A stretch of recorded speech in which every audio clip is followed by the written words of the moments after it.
Pinangunahan kahapon ni Pangulong Aquino ang graduation rites ng 172 kadete ng Philippine Military Academy Sinaglahi Class of 2015 sa Baguio City.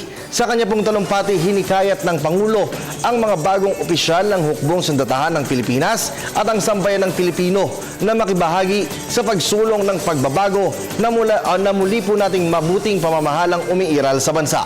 Ang ulat mula kay Elena Luna.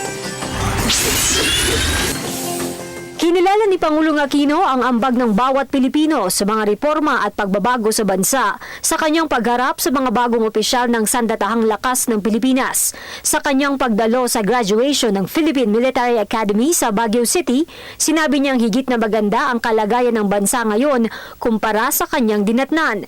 Nilinis na aniya ang burokrasya, tinugi sa mga tiwali, pinasigla ang ekonomiya at nakapagbukas ng bagong pinto ng oportunidad para sa mga kababayan. Ang dati pong tinatawag na sick man of Asia sa kauna-unahang pagkakataon ay investment grade status na. Kamakailan lang, natanggap natin ang magandang balita na nasa 1,000,000.04 ang nadagdag sa bilang ng mga Pilipinong may hanap buhay.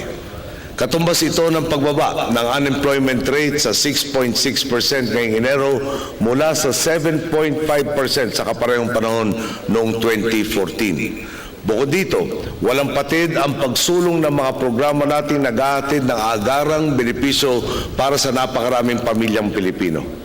Nabanggit ng Pangulo na habang lumalapit na ang pagtatapos ng kanyang termino, may mga tanong kung sino magpapatuloy ng kanyang nasimulan at mungkahi na muli siyang maging punong ehekutibo.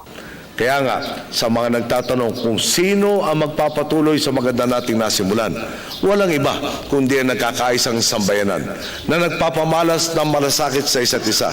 Malinaw naman, mga nagbubulag-bulagan at nagbibingi-bingihan lang ang hindi nakakaramdam sa malaking pagbabagong tinatawasan ng ating bayan. Ang transformasyong ito ay nagmula sa taong bayan na nagbigay ng pagkakataon sa aking makapaglingkod ng totoo. Kaya taong bayan rin ang magpapatuloy nito sa pag-uruga ng sambayanan sa mga tunay na nagmamalasakit sa kanila at sa pagpili ng mga pinunong talagang kumakatawan sa kanilang madikain.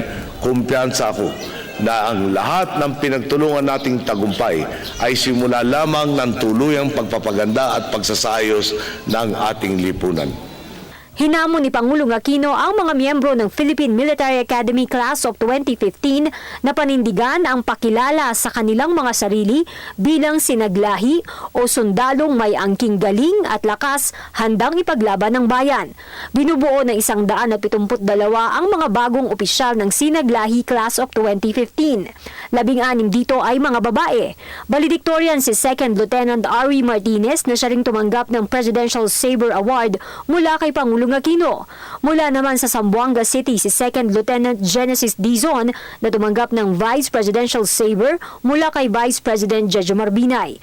Top 5 at nanguna bilang babae si 2nd Lieutenant Caroline Joy Nacional. Naging bahagi rin ng programa ang paggawad ng Distinguished Conduct Star Award sa PMA Class of 2015 na si 2nd Lieutenant Gerson Sanchez ng Philippine Army dahil sa ipinakita niyang kagitingan at katapangan ng pamunuan ng kanyang tropa laban sa 30 miyembro ng NPA nito lamang February 16 sa Sarangani Province. Nagawa nila ang misyon ng walang namamatay o nasusugatan sa kanyang tropa. Bagitong sundalo si 2nd Lieutenant Sanchez. Hindi po siya membro na isang elite unit, pero sa maikling panahon pa lamang na inalagay niya sa serbisyo, nagpakita na siya ng ibayong tapang at epektibong pamumuno. Malinaw sa kanya, habang nagpupursige siyang tugisin ang mga kalaban, lalo silang magdadalawang isip na magsagawa ng operasyon dahil alam nilang dekalibre ang mga sundalong nakabantay. Nasisiguro ang kaligtasan ng ating mga boss at nadaragdagan ang kanilang kumpiyansa sa ating sandatahang lakas. Higit sa lahat, lalo tayong nalalapit sa minimithi nating pangmatagalang kapayapaan.